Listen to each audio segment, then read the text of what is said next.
Mais comment aujourd'hui plusieurs dans des églises, maintenant que ne lisent pas ces passages. Voilà, banakwaka banasema nini? Banasema nini? Aseni ya Bakorinto. Basi sisi tuko Bakorinto. Ndio niliwaambia, tafuta basi kitabu na letre ya Paulo kwa Wakongomani. Tafuta hayo Biblia. Aux Africains, aux Européens. Tafuta hayo. Hii iliandikwa kwa kutuservir si modèle. Toute écriture est inspirée de qui? Pour faire quoi? Pour enseigner, pour instruire, afin que l'homme de Dieu soit accompli à toute bonne œuvre devant Dieu. 2 Timothée 3,16. Mais il y a d'autres écritures, watu wanaiinterprete juu ya tamaa zao na udanganyifu wao. Na wanadanganya watu vingi. Na hivi watu ni wadanganyifu, wanaitika ile udanganyifu. Mais nous sommes là pour te montrer rien que la vérité. Rien que la vérité. Alors retournons mon passage ya ukienda mpaka 9 atarudilia ile vitu, ile verset 6 atarudilia pale verset 9. Ase alaaniwe yenye ataleta habari njema nyingine yenye mitume hawakufanya nini? Hawakupi. Premièrement les apôtres et deuxièmement les prophètes. Pale ndio tunataka ingia. Parce que Ephésiens 4:11 inasema, et il a donné les uns comme apôtres, les autres comme prophètes, les autres comme évangélistes, les autres comme pasteurs et docteurs, afin pour le perfectionnement des saints à vue de l'œuvre du ministère et de l'édification du corps de Christ. Le ministère, c'est Jésus. C'est celui qui donne les dons. Ça veut dire le ministère, c'est un don. C'est une grâce. Alors, pour comprendre cela, unaweza kusoma que huduma, l'appel au ministère de la parole, c'est une grâce. C'est un don donné par Christ, par Jésus. Jacques chapitre 1, 17. Jacques 1, 17, il dit quoi? Toute grâce excellente et tout don parfait descend d'en haut, du Père des Lumières, chez lequel il n'y a ni changement ni ombre de variation.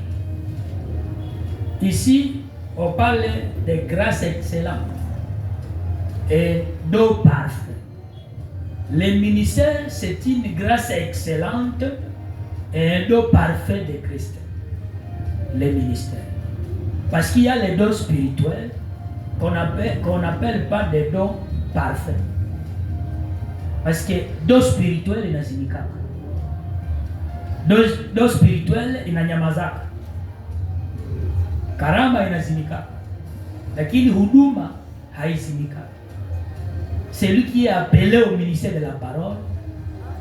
Et cet ministère que le Seigneur t'a appelé, t'a donné comme don, comme grâce parfaite, comme grâce excellente et don parfait, haibadilikake. Jo vile iko sawa grade yenye ulianzia kaporali, unapanda nani? Unapanda lieutenant, sous-lieutenant, unapanda capitaine.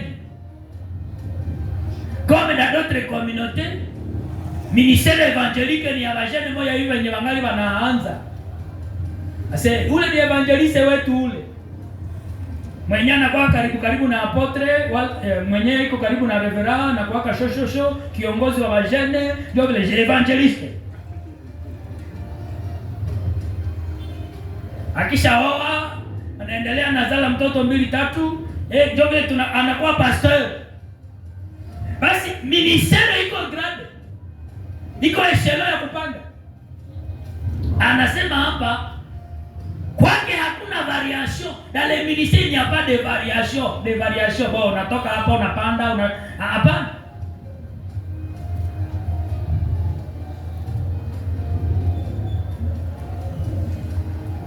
Le prophète. Parlons du prophète. Et Corinthiens 12.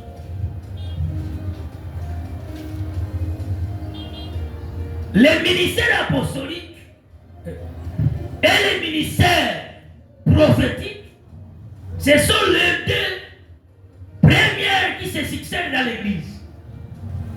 Donc dans cette église, nous devons avoir des pasteurs, nous devons avoir des évangélistes, nous devons avoir des apôtres, des prophètes. Comme vous avez grâce d'avoir un apôtre, il faut que je me prenne un apôtre.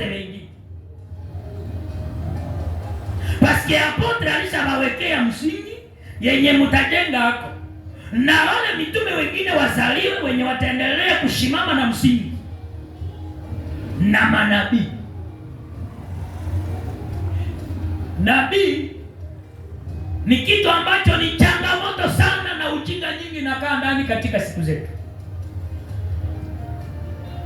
Kuna utofauti ya mtu aliye na karama ya kinabii na mwenye iko na mwito ya huduma ya kinabii.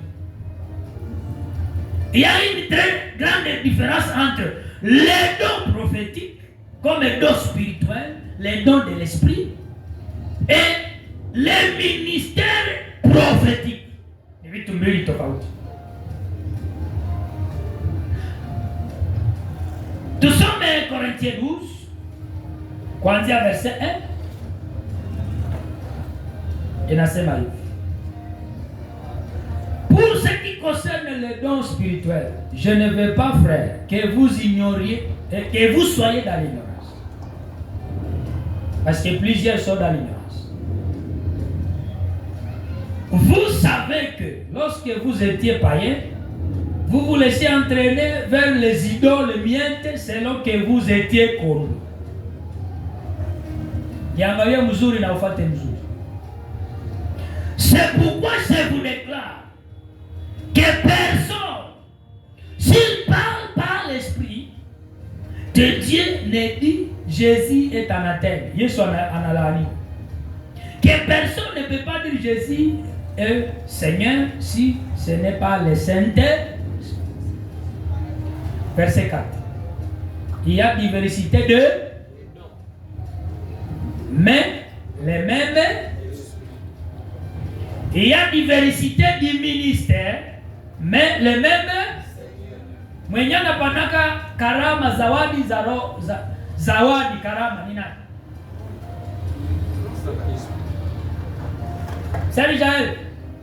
Mwenye anapanaka karama ni nani? Ni nani? Ni Mungu. Andiko haiseme ni Mungu, nasema ni Roho Mtakatifu. Meme si Roho Mtakatifu ni Mungu, mais kibibilia kwa maneno ya kurespekte. Il y a des expressions à respecter. Si on dit Saint-Esprit, usiseme Mungu, Dieu. Si on dit les seigneurs, usiseme Dieu. Respecte les seigneurs. Ce sont des expressions divines. Alors, lazima tunaheshimu. Ici on dit, il y a diversité des dons. Et celui qui donne les dons, c'est qui? Le Saint-Esprit. Il y a diversité du ministère. Celui qui donne le ministère, qui appelle au ministère, c'est qui? C'est le Seigneur qu'on appelle aussi Dieu. C'est pourquoi 1 Corinthiens 12 kwenye tuko mu 28 anasema ya kwamba Dieu a établi. On ne dit pas que Seigneur a établi. On dit Dieu a établi. Celui qui appelle, qui donne le ministère, c'est qui? C'est Jésus, c'est le Seigneur. Mais celui qui confirme l'établissement, c'est Dieu.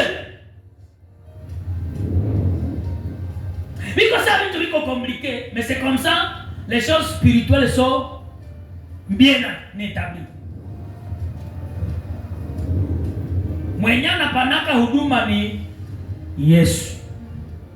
Kama Yesu hayakuita mhuduma, ikala. Alors dans l'église, nous avons deux types d'appel au ministère. Il y a ceux qui ont appelé par l'appel qu'on appelle vertical. L'appel vertical. Ce sont des personnes où automatiquement le Seigneur Jésus les a rencontrés. Les a rencontrés. Comme Paul, Jésus lui a rencontré dans le chemin de Damas. Les apôtres, les 12, qu'on appelle les apôtres de l'agneau, les apôtres du Seigneur. Lui-même, le Seigneur les a rencontrés et les a appelés. Jobanaïta appelle vertical. Alors, l'appel, deuxième sorte d'appel, c'est l'appel horizontal. Jésus t'appelle par un homme qui a été appelé verticalement et tu reçois la portion de Jésus de l'appel au ministère par. Alors c'est Jésus qui t'a appelé. Ce n'est pas cet homme qui t'a appelé. L'homme de Dieu envoyé qui a été mandaté verticalement par Jésus. Anabaleta hapa gisi muko hapa. Gisi tuko tunatumikia Mungu na wewe unasikia ile mwito ndani yako. Ile kitu kinaanza tembea ndani yako. Leader qui est appelé à découvrir ton appel à travers les exercices ministériels. Uko unatumika karibu na kiongozi, kama alitumwa, alitoka, apele yake ilitoka mbingu, anaanza kukufundisha mambo ya mbinguni, anakufundisha msingi na habari njema ya Yesu, jinsi niko na wafundisha. Na wewe kesho tunadekuvre ke Mungu alitia apostola ndani yako. Na tunaona iko na exercer la manière, la spécialité yenye tunakuona kila siku nazungumuza, tukikupatia okazi ya kuzungumuza mbele ya mkutano, tunaona tunasikia kisu uko nazungumuza, tunadekuvrir neema yenye Yesu ameweka ndani yako. Huyu tunakuta ndani yake mko nini? Utume. Parce que chaque ministère a sa particularité de message. La manière dont un ministre est appelé parle. Les autres appelés, wanakuwaka wanadécouvrir. C'est pourquoi Paul, bamitume wengine wenye walikuwa Yerusalemu walikuwa hawamjui.